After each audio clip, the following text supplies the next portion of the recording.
Holy smokes, you guys know who I am? That's crazy. I'm Rob G. I host the podcast Shockwaves. I'm also the director of distribution for Dread Central Presents for Epic Pictures.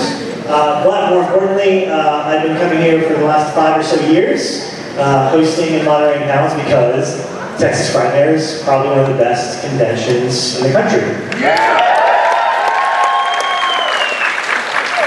And the reason is because of panels like this.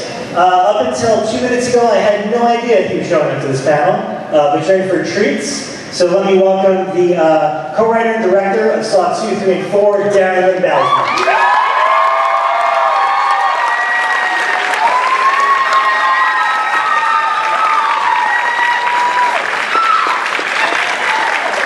Also with us today, the heir apparent to Jigsaw, Costas Mandylor.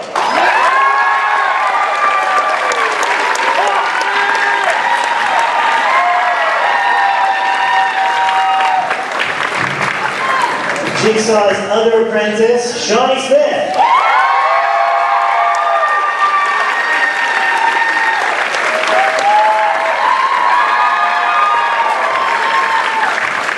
And last but not least, we can't do a Saw panel without Jigsaw himself, Tobin.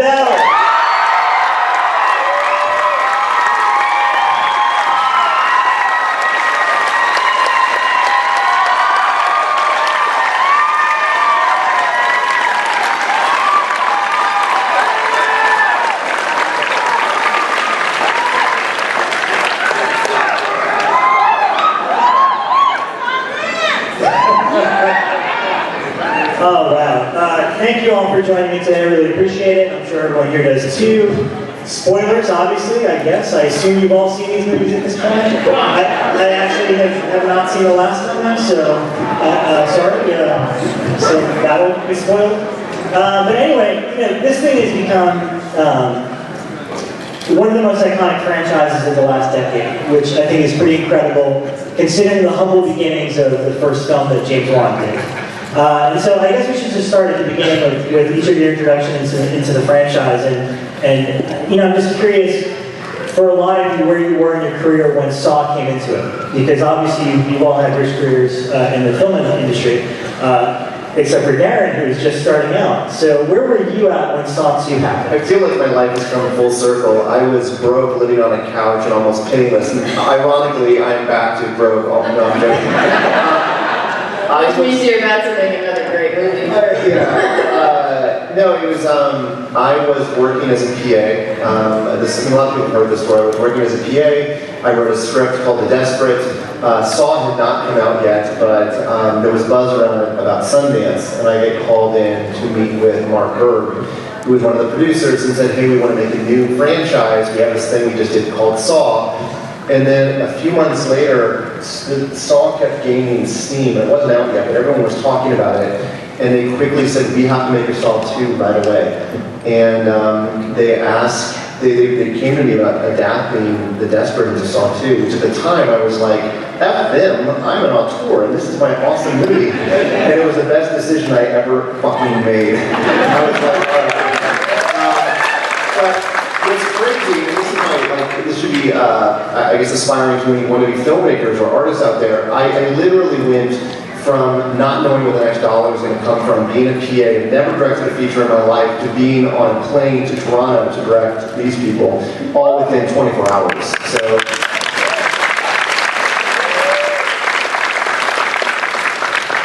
And Costas, I mean, you've been acting for a while. I was just talking to somebody about mobsters before, which is fun.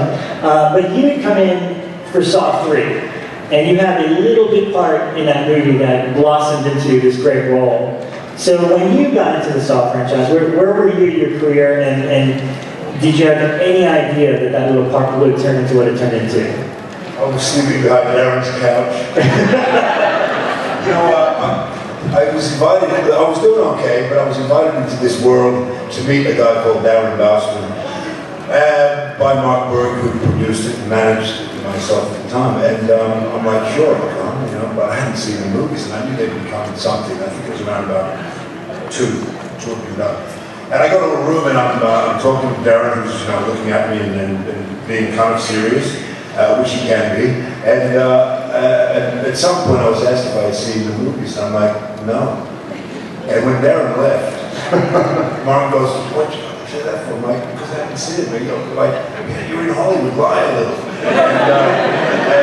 And I didn't, and I felt really naive not to, but apparently Darren didn't hold it against me, and I ended up joining Darren and the people that actually began it, that are on my left. And my idea of doing anything is always don't screw it up, because it's doing just fine. Thanks to you people.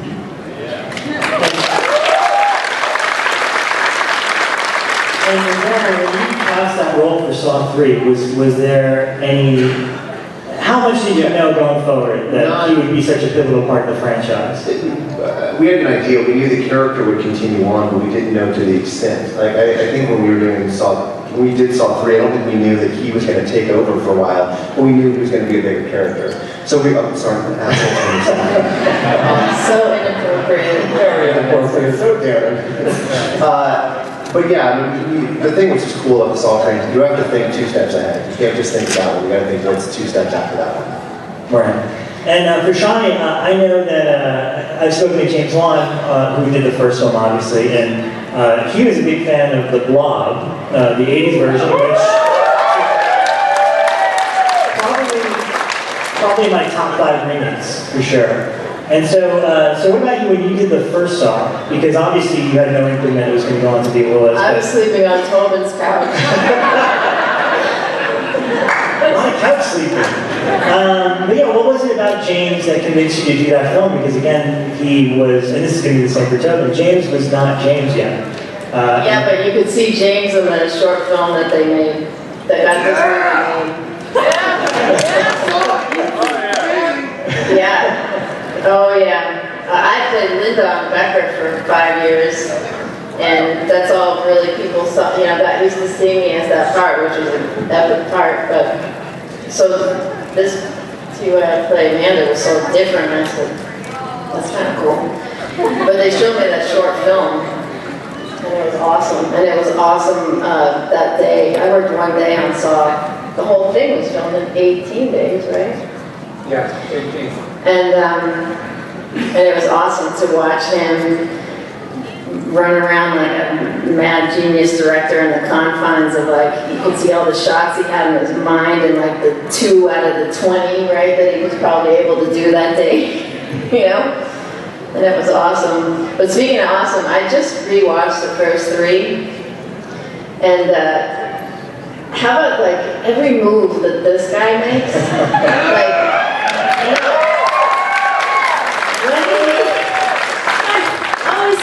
they're so lucky that they got Tobin to play that part. And I know they know, but I just rewatched him, and I'm going like, the way he moves, the way he gets up from the floor, and the way he, in the flashback, and then I'll stop, but the flashback Saw 3, when he injects himself before he lays down on that floor, the way he injects himself is like, it makes the movie. Like these tiny little things. Awesome. It's fun to be back.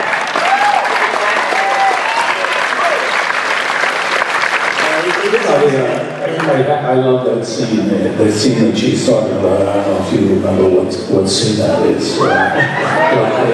There was a bathroom. It shows the moments before Saw 1. Just before Saw 1, and I love that scene because when I was a kid, I used to watch The Lone Ranger all the time, and I'm dating myself, I know, but it was this series called The Lone Ranger, but they had this, at one point in time, they showed, where The Lone Ranger picked up was when him and Tonto were already saving the world, riding in from town to town to save people. But they showed how they became the Lone Ranger and Tonto in this particular episode, and what happened to the Lone Ranger, who he was before the mask and all that. I always loved that episode, so I always love that scene that she's talking about. I love those kind of scenes that explain the details without overdoing it, of how things evolve and become what they become. Because people want to know that stuff. Yeah, and for you, Tobin, the first movie, I think it's, even watching it now, it's so amazing how much was accomplished on such a low budget. But for an actor, on paper, they're basically asking you to just lay on the floor. And so, and then obviously there's those moments. But what was it about James that stood out to you that you decided that you really thought there was something to this character in the first film?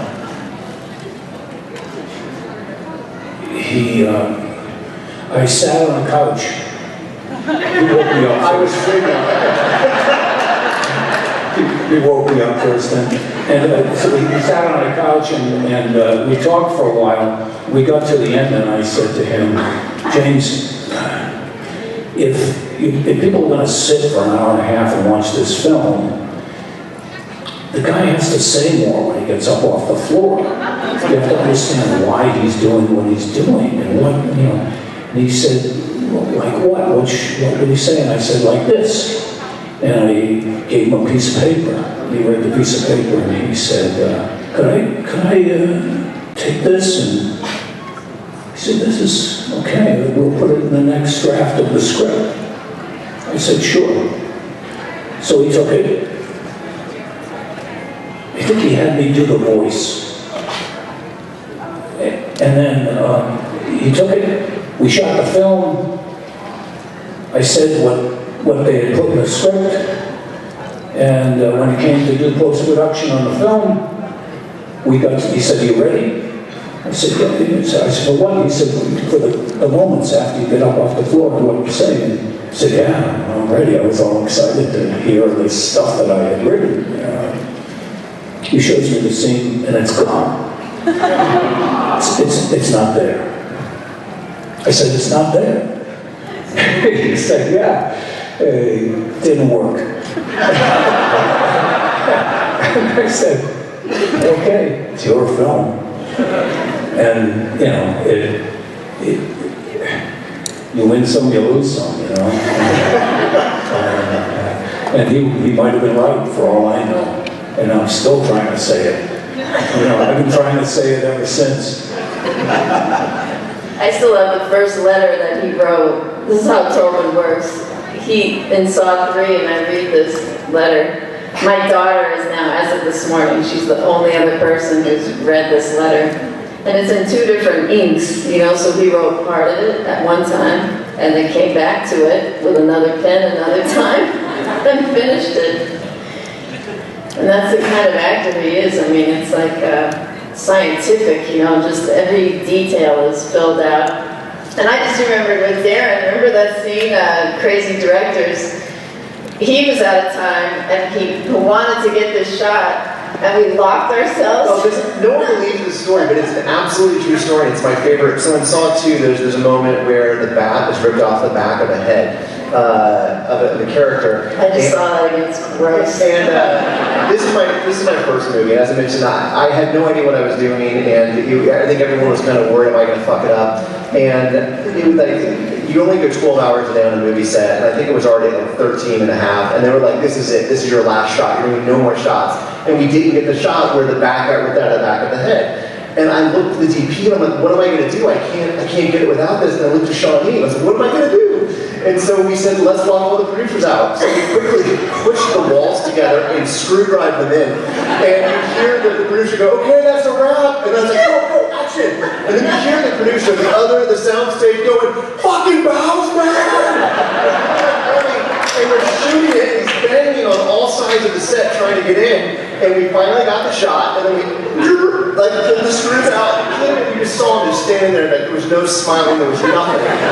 But as a director, you gotta get the fucking shot. You gotta get the shot. It was a great shot.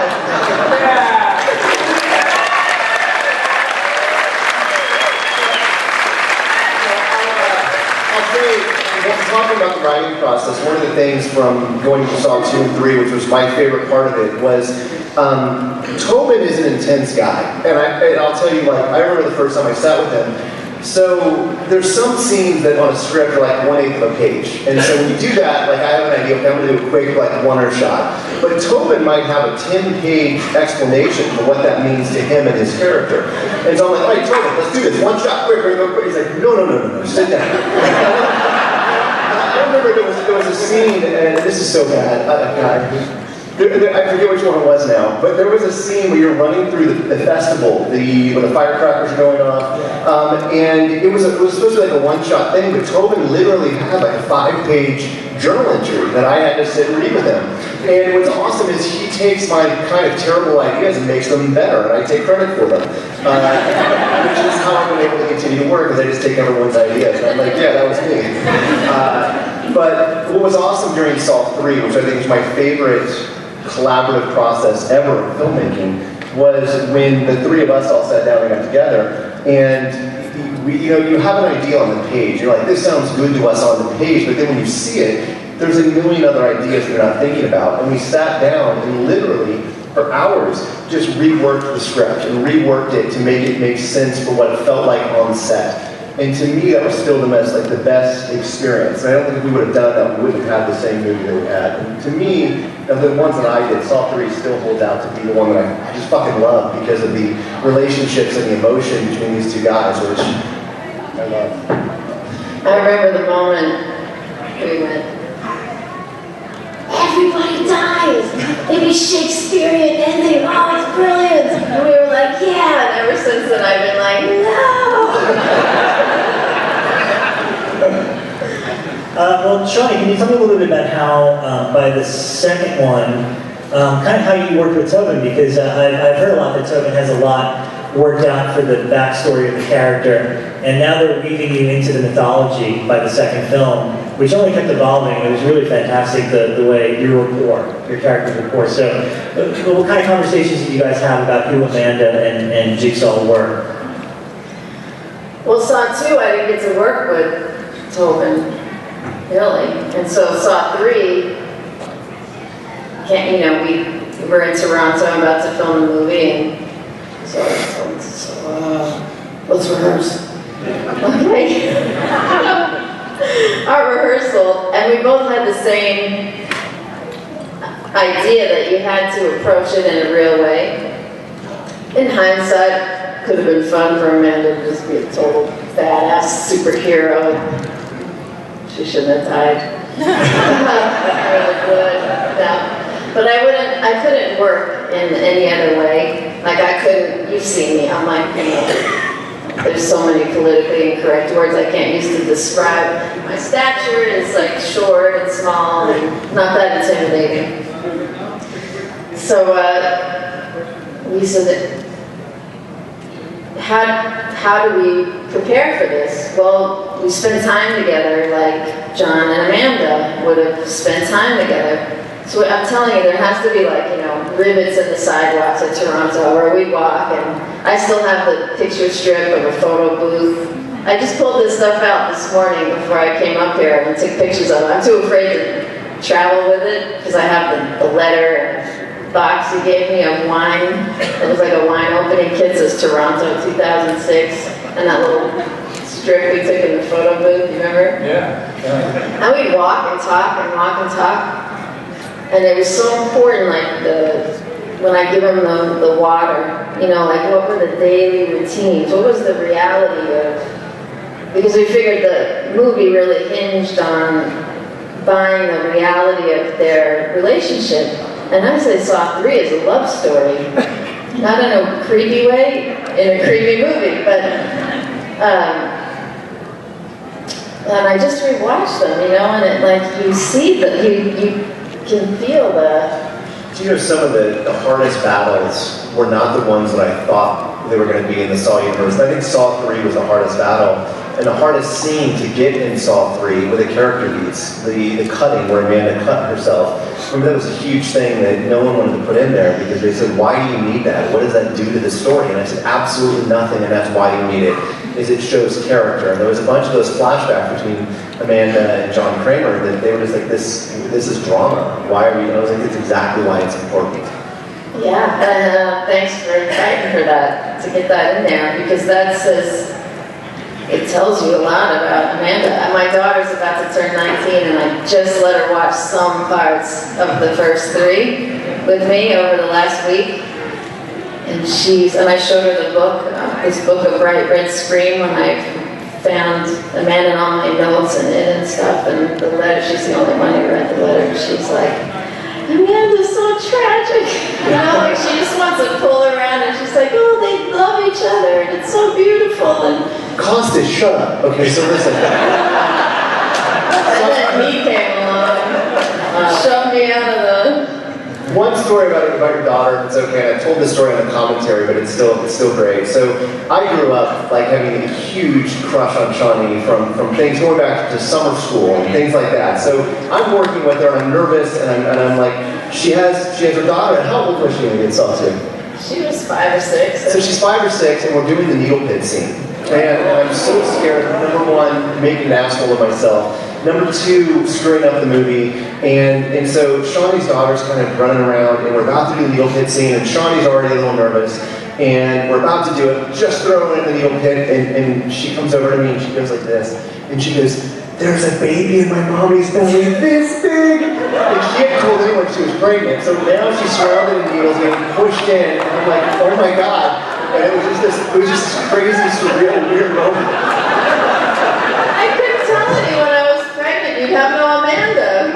I would not have me on the set. And it was so very, very early. I just told the wardrobe lady, and that's, you think like these things are really thought out, like Amanda, in hindsight, you know, it was part of the training, desexualizing, and, you know, too, with the pajamas and the inception for that creative choice was trying to hide being pregnant.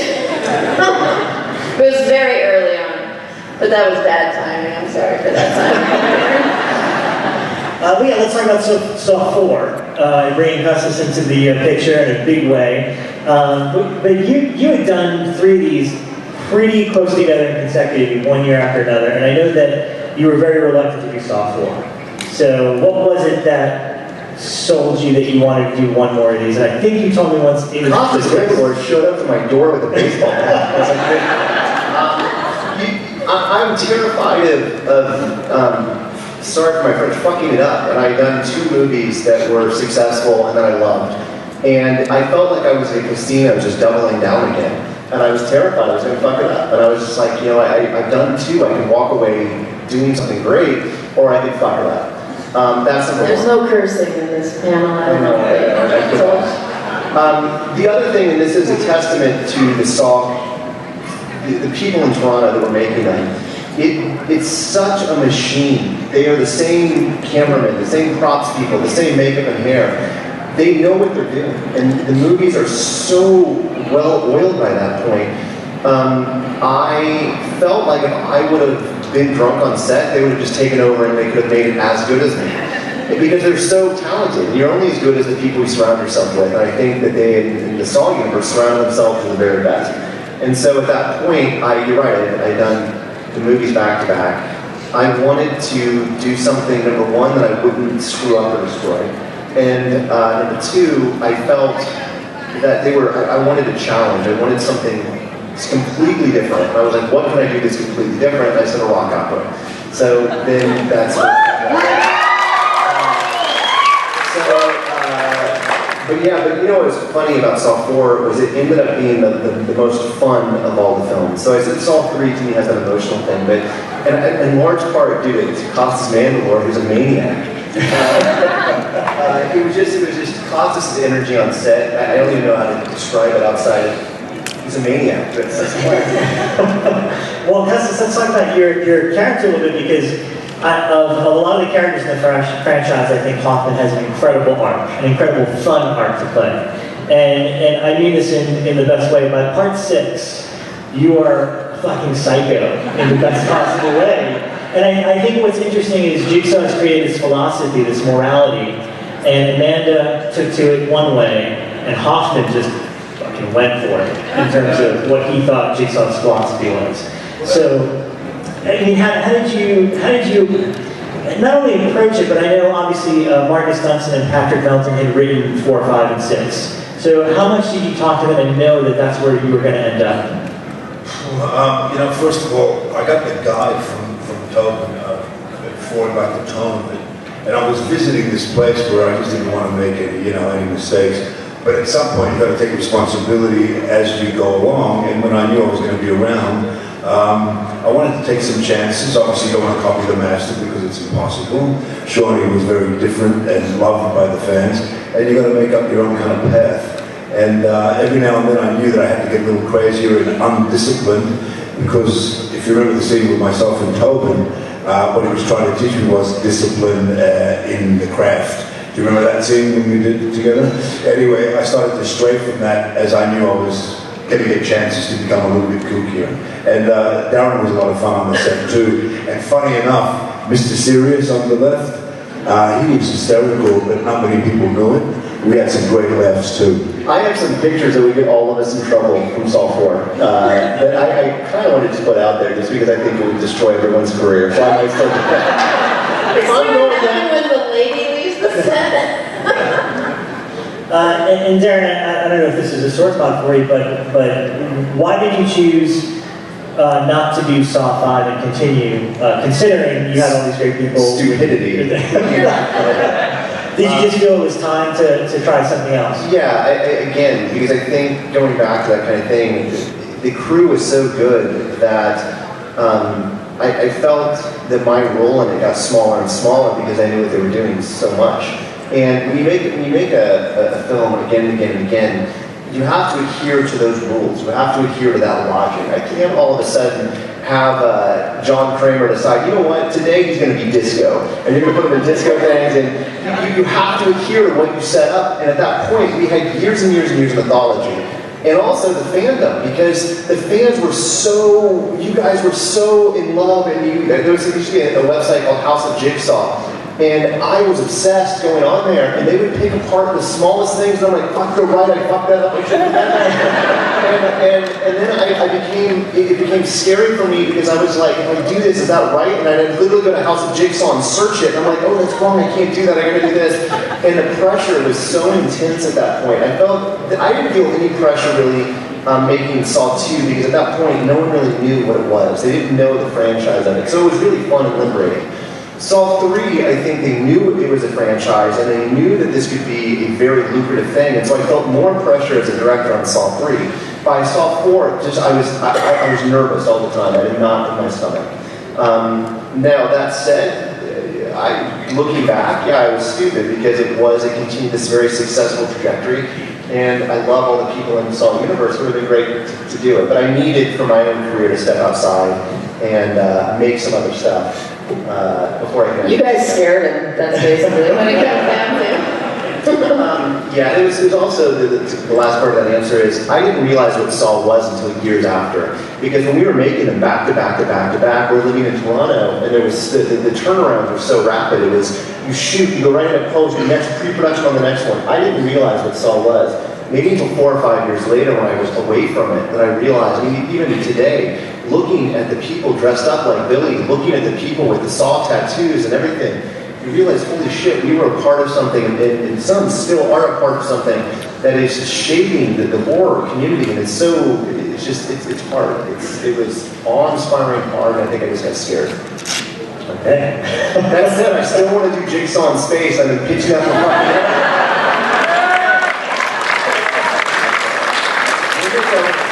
Well, realistically, I'm going to open that to the audience for questions, but before that, Darren, I am going to put you on the spot, because before the new Jigsaw was a movie, you actually pitched me an idea that you had how you would continue the franchise, and I thought it was pretty fucking awesome. So, do you guys want to hear what his Saw 8 would have been? I'll give you, I can't give all of it, but originally, this was when, I'm trying to think when it was, maybe 5 years ago that I pitched it, 4 years ago. I said that it would have been awesome because the whole mythology of Jigsaw was he's trying to basically, he's trying to spread a virus if you can. He wants to change people, make them appreciate what they have, make them appreciate their life. And he keeps having, these assistants and these proteges of him that continually make wrong choices. And I said, the next evolution of it is it spreads virally like a Fight Club. And I said, I wanted to start it with Fight Club Jigsaw, where it literally is all over the United States and the world with these cells that are popping up that are taking on his legacy. And that was my original. I did this whole page with animatics and music and all this other stuff. And they didn't even find it as amusing as I did, and awesome. But no, when I did this really, I did do, when I pitched it to Lionsgate, I came in with traps, and I had like animatics of traps. And I was really excited, and I was like, all right, I'm ready to come back. And they're like, no, thank you. But I'm trying to convince Tobin that we need to shoot a short film with it and put it out there. So, All right. The audience, if you have questions. There's two hands right there. Shout it out, please. Hey, this is Mr. Tobin Bell. I was wondering if you could perform, if you could remember any of it, the lines that you've written down as you got up to the floor. You can reveal the original lines from the first one that never made it. They were essentially what I ended up saying, but just longer. Which probably was a good cut on James's part. When I look at that scene now, I think, no, fuck, he didn't have to say anything more than that. That was just fine. So, but what I was, the point of what I was saying to him was, what is this about? What's the essence of what John Kramer, what's his intent, and we've still, and I have to express my gratitude that I've been working with a team that in Saw 2, we were able to flush that out to some extent with those Donnie Wahlberg scenes. Expressing, some sort of off-the-wall stuff, all of a sudden he starts talking about Darwin's trip to the Galapagos and survival of the fittest, and he just throws little dribs and drabs of stuff in that are on his mind, and I'm still fighting that fight and continue to fight, because there are elements to a film that are as important as the things that are on the surface. Obviously, it's a Saw film. The special effects are amazing. The people that work on those are amazing. The twists and the scares are amazing. But when Shawnee talks about character and relationship, when you have all of those effects and you have all of that timing and all of that music and all of those scary moments, if you can offset that with people that you care about, and that even for a moment you say to yourself, oh, I know how she feels. I know what he means by that. Oh, that's where he's going. You don't have to write whole scenes about it. As a matter of fact, in Saw 3, Shawnee and I barely say anything to each other. It's all done with a touch, with a look. It's manifest. The camera sees everything. It doesn't miss anything. So the smallest thing that gets done, the camera sees. And I give Darren credit, because so many of the things that were done in Saw 2, 3, and 4 made it to the film. And those are the things that enrich a film. When you have very strong elements over here, you've got to develop the other elements over here. You have to care about the people. You have to understand the people. You have to have some investment in what's going on. So, for me, the most rewarding aspects of working on a Saw film are developing those concepts in a way that are integral and don't get in the way of the film.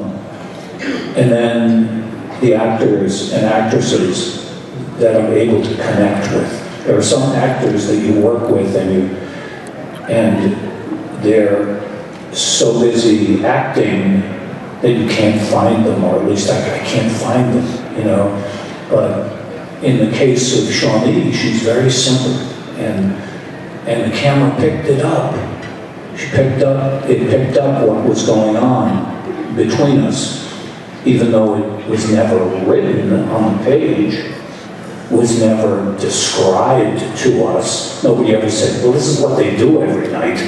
You know, they have these soirees and they talk about Tchaikovsky or Lennon or whatever. You know, none of that was ever fleshed out.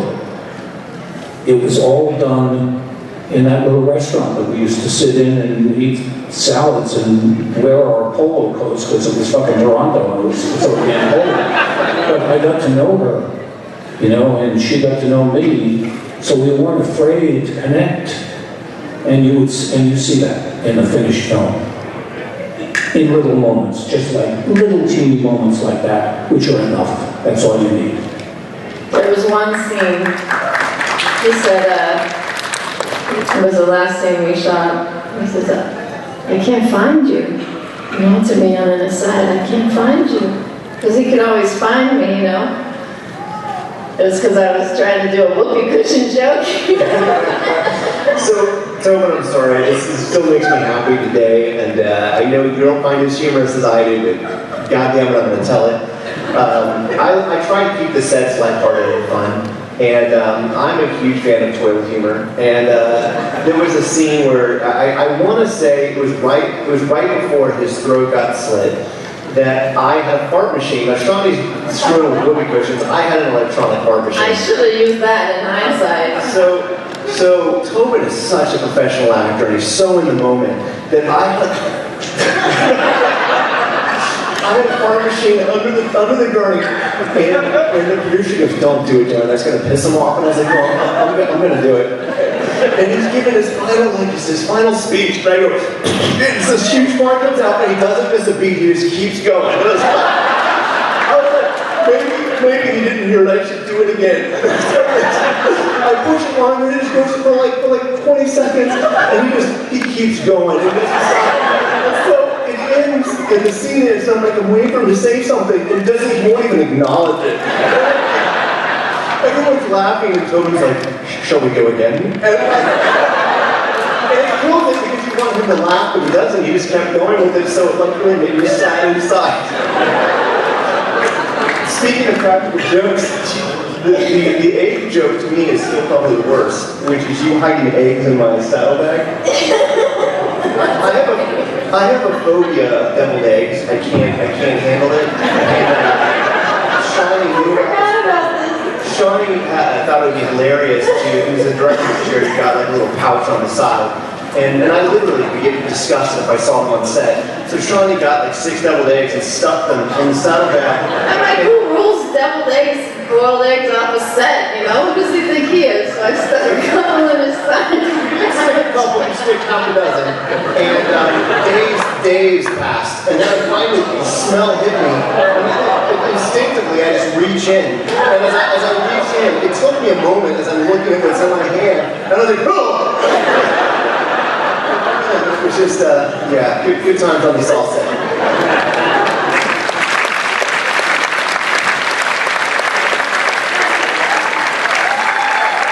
Don't any of you assholes think it would be funny to bring deviled eggs by my thing out there. So I have a quick question for you. Would you ever consider releasing or publishing any of your notes, journals, or things that you did as Jigsaw? Or is that too personal for you as an actor, kind of figuring out this role? Because now in retrospect with all the movies, I think it'd be really fascinating. I mean, she just mentioned the note that she reread. I think it'd be really fascinating to see your breakdown of Jigsaw over the years. Is that something you'd be open to sharing at some point? I thought about that, and I keep these composition books, and I use them for thoughts, for notes, for ideas, mostly for lines and backstory, paraphrasing what he means by what he says. And so I thought, at one point in time, I think MTV wanted to, they published some of my sketches or something, and they totally fucked it up. They misquoted me, and so I just said, no. But I thought about doing that at one point, so I asked my lawyer whether I should do it, and that's a whole story in itself. Oh boy. When you write about things in Hollywood, you got to be very careful about what you say. It's complicated. It's complicated all of a sudden. But yes, the answer is yes. It would be an interesting story. Yeah. You guys would want a Jigsaw book, right?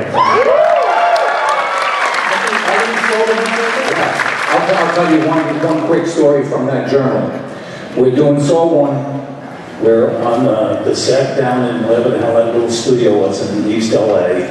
And this PA comes out of the ladies' room. What a crap, this place was horrible, which was perfect for a Saw movie.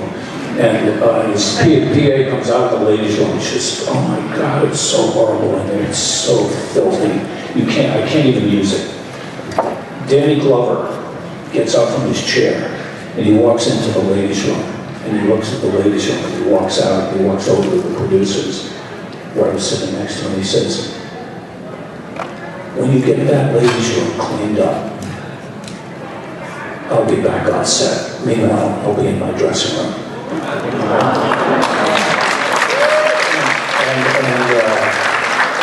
It was cleaned up in 10 minutes.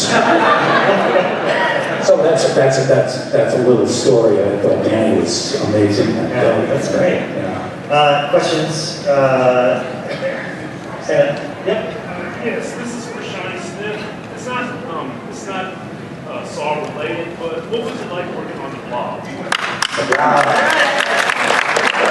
It was awesome because like they didn't have CGI, right? So every special effect was like they were trying different things, and sometimes they'd grab a bunch of students from a local college, you know, and they'd have them inside silk sheets, and then sometimes it was like, I remember the guy, the special effects guy saying, you know, the stuff you drink from a McDonald's milkshake is what we make the blob out of. And Kevin Dillon is just super funny, and I was like Tobin, I'd be so serious about the scene, you know, fighting, and what she's fighting, you know, make it real, and Kevin's like, he would laugh, I mean, he would laugh, I was like an alien to him, in the best way, you know, it was a lot of fun, but it was just like trial and error, and awesome special effects, and a little bit of this, a little bit of that, screaming at a piece of red tape on a stick, you know, half the time. You know, like fancy green suits with spots. It was like a piece of tape on a stick. Okay, shoot it, you're gonna die. It was fun, you know. Yeah, the character was badass. Aw, You were a badass character in that. That was the great Tony Gardner and his team. And Tony Gardner, yeah. I think those effects still hold up if you haven't seen the blog in a while. They're Now, really terrific. who did Summer School? That was Rick Baker. Yeah, Rick Baker did Summer School, and Tony Gardner did the block. I mean, that was a good kid. And John Candy. I mean, that's pretty awesome. Costas, stop turning everyone up. Jesus Christ, dude. For goddamn respect. This is for everybody. When they finally revealed the iconic reverse bear trap death scene, what was your guys' reaction? The bear trap. What did you guys think of that? Because that is kind of, when you think of Saw, especially the original, that's kind of the iconic. What do you think when they released? When they finally showed how the reverse bear trap kills you. I mean, we always got a description of it, almost like just rips your mouth open, but when we finally saw the visual when they did it to Jill Tubb, what was your guys' reaction? When I did it to you?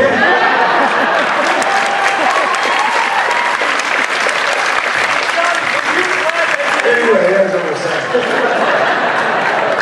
Shawnee, were you glad that didn't happen to Amanda? Sorry, hold on. Yes.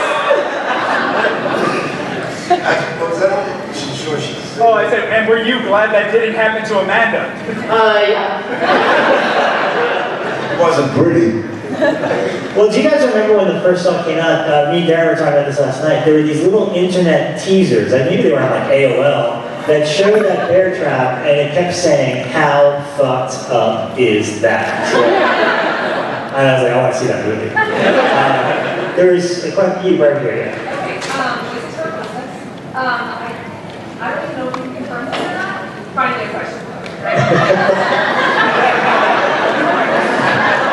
don't know if you can talk about this or just confirm or whatever, but is Hoffman dead? So I'm glad you asked that. That's actually...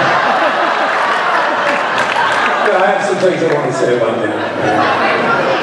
Hoffman tries to shoot his own way off. Like, that's just, he's crazy. What's the question again? Because I haven't fucked my head up. Hoffman is dead. Can you confirm that? Do you think Hoffman is dead? Yeah. Did anybody see him die? No. That answers that. Get this on tape and send it to the producers. We want Bousman back. See hands straight at Yeah, Dave. So, for Tobin and Shawnee, what is your most personal or favorite connection to your characters in the Saw series?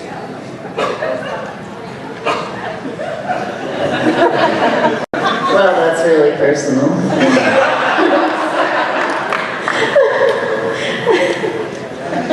I think I like the concepts in the film that keep popping up and repeating themselves. So that's what makes the films bearable and meaningful to me. Things like the treatment of the terminally ill by the medical community, which has come up a number of times. Fans talk to me all the time about having gratitude for their lives. People who were in a very dour position that saw the films and for whatever reason took them seriously enough, and it reminded them that even though they felt really bad at that point in their life, that they had many, many things to be grateful for. It's something that we all struggle with on one level or another. And it just reminds people, and here we are, we're talking about a horror film, a popular, scary horror film, but for me, the beauty of those films, except for the music and the other actors, are the concepts that are in the film. It makes Saw what Saw has become, is because it's got so many layers to it. And so that's my answer to your question. All right, I think I talked like 2 more. my blush is your answer to your question. Hi. My comic book franchises were kind of declined over time. Was there ever a moment when you guys were building this franchise that you changed the growth of the popularity and saw the market, even if the plot or the office? When was the moment that you realized this was much bigger than just that first movie? I was in the Czech Republic doing a television series for NBC when they brought me the Saw 2 script. And as soon as I saw that script, I knew that this guy who got up off the floor had this kind of King Lear thing going on, and that there were no limits to where you could go with a character like that. So it all comes down to the writing. If the writing is weak, then the story will be weak, and the whole thing will play out that way. So it starts with the writing. If you put the energy and the money into creating good writing, then there's no limit to what you can do, especially with a horror film. People always thought of horror as the weak sister of filmmaking because the standards were always fairly low. But I think Saw showed that you could have layers in a film and that concepts could be introduced as long as it was done properly, and it wouldn't get in the way of the film. I mean, unlike Friday the 13th or, very good series and everything, but Saw had some elements in it that made people think, and that's tremendously important. One last question. Who's got the best question ever?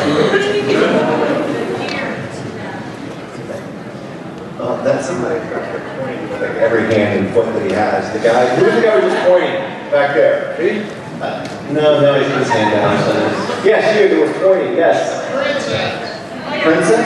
Stand up. It's a crown. Yes, princess. Have any of you all played as the pig in Dead by Daylight? No. No, that's the game that they just added Yeah, they added Amanda as the pig as one of the killers in Dead by Daylight, so I didn't know if any of you all have. Do you play video games, Shawnee? No. No. Sorry. I just wonder, because every time I play, I think I wonder if any of them have. Is it just named Amanda, or is it patterned after Amanda's character? It's after her character. It has like the whole like biography of her story. Oh. Well, that was wrong. Princess, go get him. All right. Darren says one more amazing question. Let's go right here. Yeah. Yes. Are there any traps that you get to use that you really wanted to, or anything you thought later on after you left Saw? What you wish you could have used later in previous movies? And you know, one of the mandates, at least when I was doing the Saw films, was the traps had to work in the way. I'm going to change the question a little bit because, so I'm actually going to talk about what I want to talk about altogether. You guys think of Game of Thrones, how it's going to end? One of the mandates that we had when I was working on them with David Hackle was the traps had to work like we showed they worked. If they didn't really do it, we wouldn't do it. And that posed a challenge because in your head you can think of awesome ways to kill people, but it wouldn't work like you thought it would. So if you guys remember the Twisty Trap, which was one of my, I think the most brutal, we built it, and I wouldn't do it unless I knew that it could be constructed by a person. If one man can actually construct this, it would work as we showed it, then it passed the test. So our stunt team goes in the day that trap is made, and they put the stunt man in it to show me how it works. And they had a very lightweight pneumatic thing that would turn it. And so the minute it turned on, his arms literally went all the way back, and it started, we had to stop, we had to pull the plug on it and stop, and actually go back to lessen the motors and everything inside it, because it really would have done everything we showed it to do.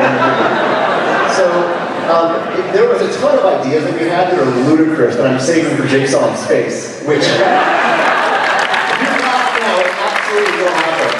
And if I can do a crossover with Leprechaun versus Jigsaw in Space, come on.